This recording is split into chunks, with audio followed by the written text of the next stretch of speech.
Well, greetings from the sales floor of Ellingson Motorcars here in Rogers, Minnesota, northern suburb of Minneapolis, Minnesota.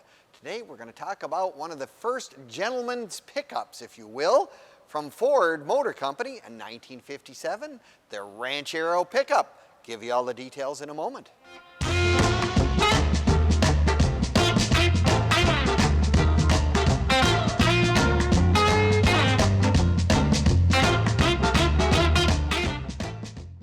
Well, greetings and salutations from the sales floor of Ellingson Motorcars here in Rogers, Minnesota, northern suburb of Minneapolis, Minnesota.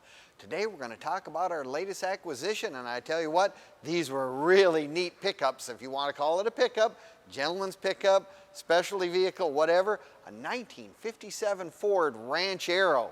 Now, this being the first year for the Ranchero, really a neat truck, to say the least.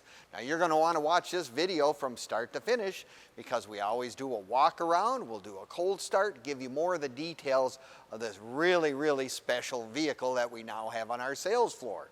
Now you can also click in the link in the description and it will take you miraculously right to our website. And our website is www.ellingsonmotorcars.com, where you have all the information on this vehicle, the pricing, plus you have access to our over 100 vehicles and whatever we have currently in stock on our sales floor right now. Your dream vehicle, if it's not this one, could be sitting here right now. Well, let's give you a little more details of this really nice, like I said, first year for the Ranchero. And everyone says, well, who came up with the idea of the Ranchero? Their story goes that there's some gal approached them and said, you know, I need a vehicle that I can go to church on Sunday and go to the market on Monday. Well, here we go. Ford came up with this idea, as well as they were in competition at that time with Chevrolet and their specialty pickup, the Camino.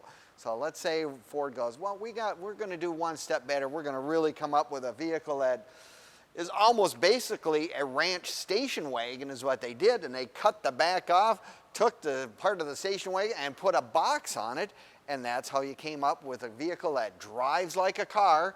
When you look out the front, it's got all those kind of nice features, yet very practical because we have a box in the back so you can haul things. Really neat. Well, whoever ordered this car really picked a beautiful color combination. Of course, the flame red with the Colonial White just really is a great 50s color. It looks so nice with the chrome. Chrome on these old cars really sets everything apart. I'll tell you what, the day when they went to monochrome, painted all the bumpers, was the day that I kind of lost interest in a lot of cars. But this one, look how nice that looks on this car. Really neat. Still have the single headlights, not changing over till 1958, but just has a really clean, I guess that's what I'm going to call it, very clean look. Underneath the hood, 292 V8. You know, they gave it a little more of the performance-orientated motor in 1957 in the Rancheros. This thing even has power brakes. Really a nice option in 1957. Because you take a look at it, it's got the wide white wall tires, which again is another one of those things that really sets these vehicles off just for looks and whatnot, with the full hubcaps, with the Ford, says Ford right on it. I mean, they made sure to let you know that, you know, you're looking at a new Ford product. And Ford had an outstanding year in 57.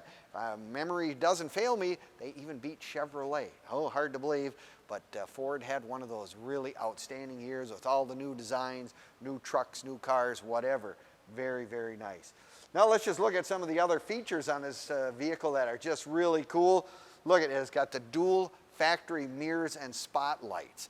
I mean, isn't it? I mean, that is just really gives it a really good look if you want to know. In the old days, spotlights were used not for shining deer. It was more used for looking at street signs and house numbers. If you were in a neighborhood where they didn't have street lights, you could turn the light on and go, oh, well, there's 2702. There you go. That's what these were used for the most part. Remember the hoods on these Fords, that's one of those things. They open this way. Kind of always one of those interesting little facts about 57 Fords. Take a look at the inside. Oh my gosh, beautiful interior. The bench seat like this with the red and the ivory, again white, just really nice. Nothing's been really cobbled up. What I really like is when someone leave stuff really stock. The only thing that they've done to change this, you know, the original speedometer, original heat controls. It is an automatic, which is another nice upgrade for anyone. You can jump in this car, anybody can drive it. They did put in an aftermarket AM/FM cassette stereo system, you know, so you can listen to your favorite tunes, because at that time, of course, AM stations were all that you had. You know, the back, look, I mean, there's lots of room. You could actually get almost a full-size, you know, piece of plywood in this car if you put the tailgate down. But it has one other really cool thing that I've very seldom ever seen on one of these. It's got a Continental Kit. I mean, talk about something to really set yourself apart from anybody else. That is one of the things. With the dual exhaust, got a great sound to it. Like I said, anybody can jump in this vehicle and drive it. Now you can find all of our stuff on Facebook, YouTube, Instagram, and now TikTok as well. Give us a like, leave us a comment, or subscribe. We really appreciate it. You'll find all the information on this car, my current inventory, which is over 100 right now, and as an added bonus, you can actually see some of the cars we've sold over the last several years if you kind of like to look at all the neat stuff, because we really strive to have more of the unusual stuff than a lot of the dealers across the country. We like that uniqueness, and we try to get stuff that's really well done. Here's another thing. Remember, one of my favorite features, if you've ever watched any of my videos, I love vent windows. I don't know, it's just one of those things, just always been in my heart that I just like vent windows. Wish they still had them today. No, it's a beautiful two-tone with the check stripe chrome strip or whatever, and of course on the back says Ranchero, and it does have fender skirts as well, another one of those options. And you know, in 1957, when you went to go buy a new vehicle, you had to check off everything you wanted. If you wanted side mirrors, if you wanted an automatic versus a 3-speed, you wanted, you know, all the, you know, power steering, brake, whatever you wanted, everything was an option. You had to check it off. That's why you really get personalized vehicles, and to find one this nice with all these nice options, it's really kind of nice. Now, if you're like me, you're going to say, you know, I really love your videos. It's great. You have great pictures. Everything shows me everything I want to know, but I want to come down and look at it in person. Well, be my guest. Happy to have you come down. Ellingson's is open Monday through Friday from 10 until 5, and Saturdays 10 to 4 as well. So if you want to see them in person, come on down. Now, if you have additional questions or concerns, you want to, whatever, give me a call at 763-428-7337, and I'll do my best to answer all the questions that you may come up with. We can also help you with shipping, financing, you name it, steer you in the right direction.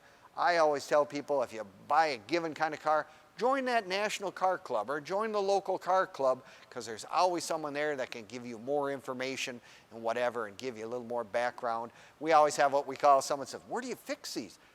Ask Mr. Wrench. Charlie over there, he's in the club, he knows everything about them. So I always recommend join. I'm sure there's a national Ranchero club. I mean, they made them for quite a number of years. My dad even had one in 1978. So, I mean, they made them for a long time. Well, if you're looking for something special, I kind of want to have, I mean, it's something you can drive and actually use if you need to. I don't think I'd haul gravel in the back, but I mean, if you wanted to haul some nice packaging or things like that, you could actually use this as it was intended for, and that's being kind of a gentleman's or gentleperson's pickup truck. So thank you again for watching our videos. I appreciate it very much. Hope you enjoy, and we will see you next time at EllingsonMotorcars.com.